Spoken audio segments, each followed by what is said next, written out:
What's up, everybody? Winnie Hot Games here. This time back with another video of a deck profile. And it's the deck profile that I usually get first place at the Japanese locals, a Tellarfact Demise. So let's go through the OCG Tellarfact build. But before we get to the deck, so a few quick notes. What I noticed here is that many of the players hate things like Card of Demise, which I've noticed in TCG too. They hate the Zodiac, they hate Imperial Order, D barriers everywhere, artifacts are everywhere. And so it's not a side note later in the video. Round 1, at the table next to me, there was another Tellarfact player, except he was running the more common OCG build, in which they don't focus on Demise, they focus on running cards like Skybridge, Monster Reborn, and Super Poly to go with the effect of Demise, so you can go into Star Venom off your opponent's monsters.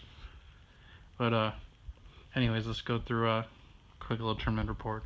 It's 4-round locals, fairly quick, but it passed enough hours. It made my day in Akihabara full. So round 1 is against Gravekeeper Demise, who essentially came down to artifact wars. It was quite funny. I won that 2-0. Next round was against Necroz.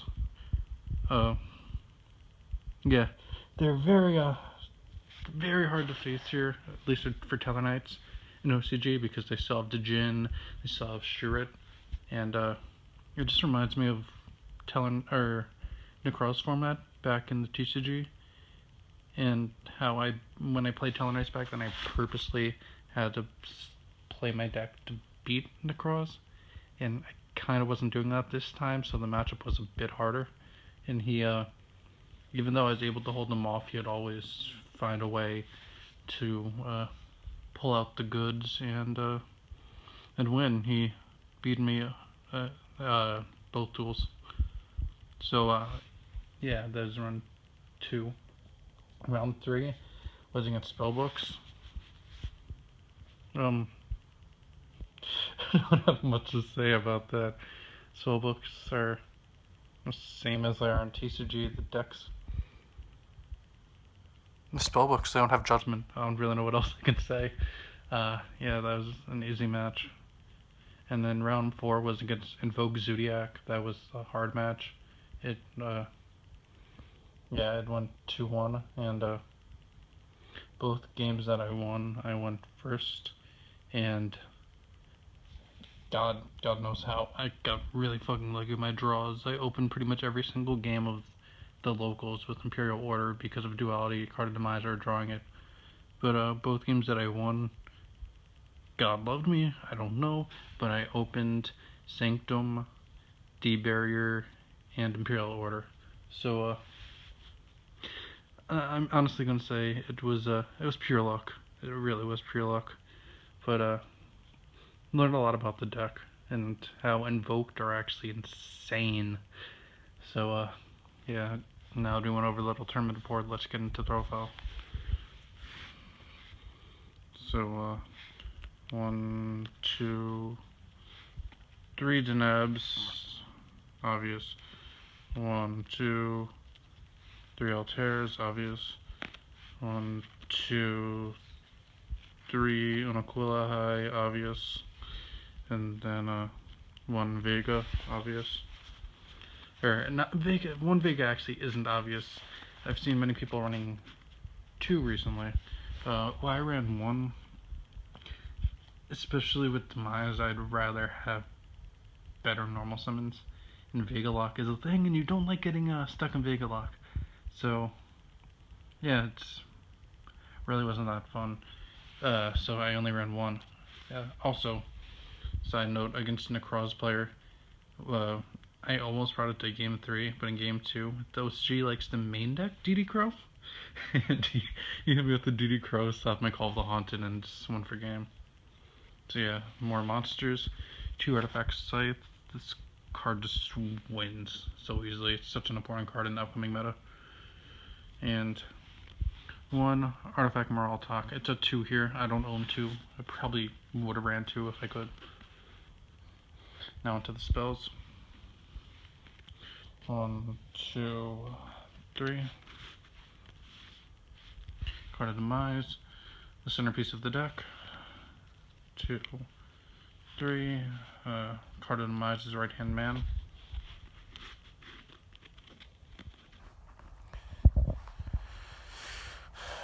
One, two.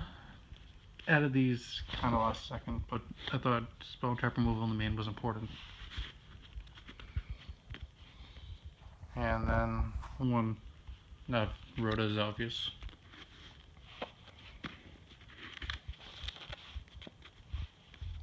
Now to the traps. 1, 2, 3.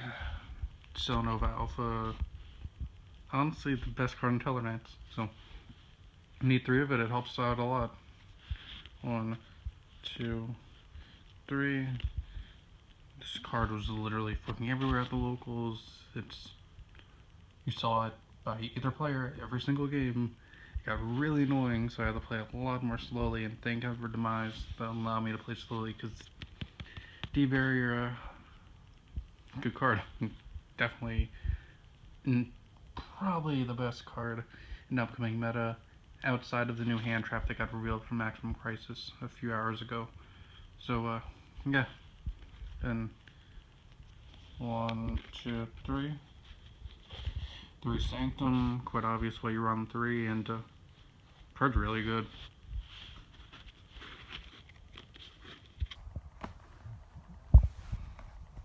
One, 2. No strikes. Didn't really feel like any of them, but this card's fucking amazing. You use it at the right time and use 1, and then Soul of Morning. That's what was necessary.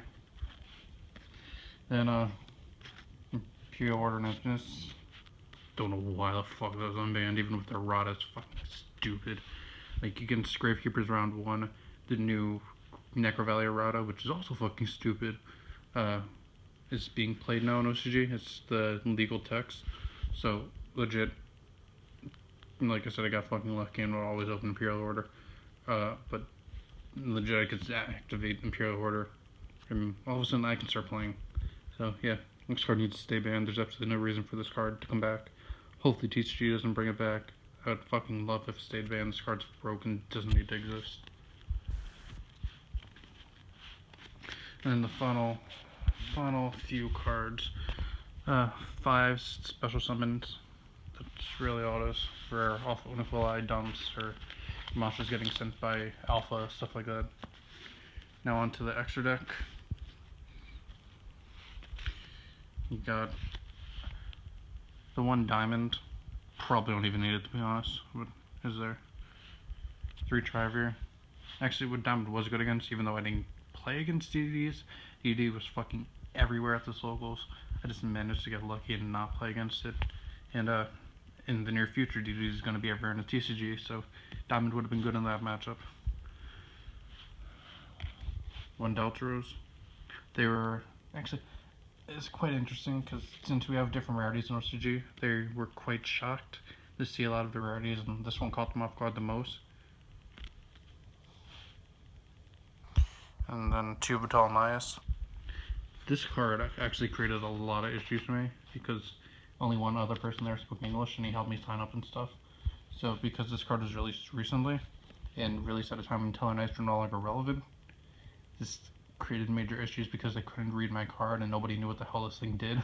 So the other Tellarfact player that was at the locals that played next to me round 1 had to constantly be showing people what this card did with his Japanese version, and yeah. So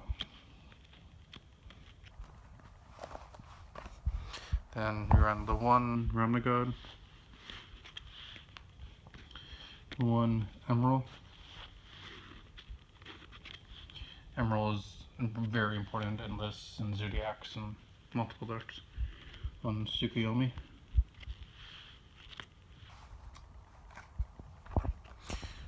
Utopia combo.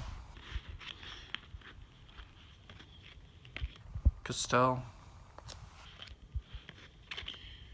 Your boy X-Ton Knight. Was really happy to play it.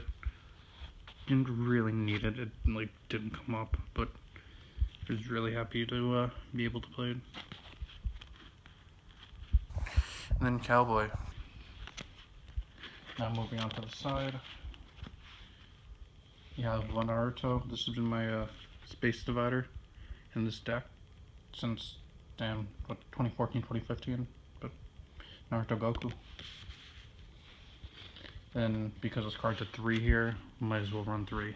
Maxi. And because of how this card works in OCG, it's still really fucking good. So, 3 Ghost Ogre, Snow Rabbit.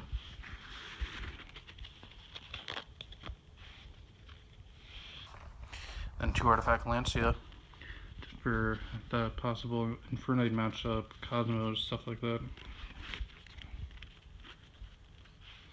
And the 1 Dark Hole, because they have 0 Raigeki and only 1 Dark Hole here, so that's why Kaiju's Slumber is such an important card. But I ran the 1 Dark Hole just in case. And the 3 Cosmic Cyclones, really important when you see artifacts running around everywhere. And the last 3 cards, Anti-Spell Fragrance. This is honestly just even, I guess you can say even better, because with Imperial Order running around, this just further puts pressure on them. So yeah, I know it's not much different than TCG builds, but a few card differences made the world of a difference, and all in all, because a few card differences are really fucking broken cards. So yeah, the first of many videos related to my Japan trip. And next up we're doing a Zark Magician, I'm gonna call it, the new Magician Structure deck opening. So yeah, I hope you enjoyed and see you next video.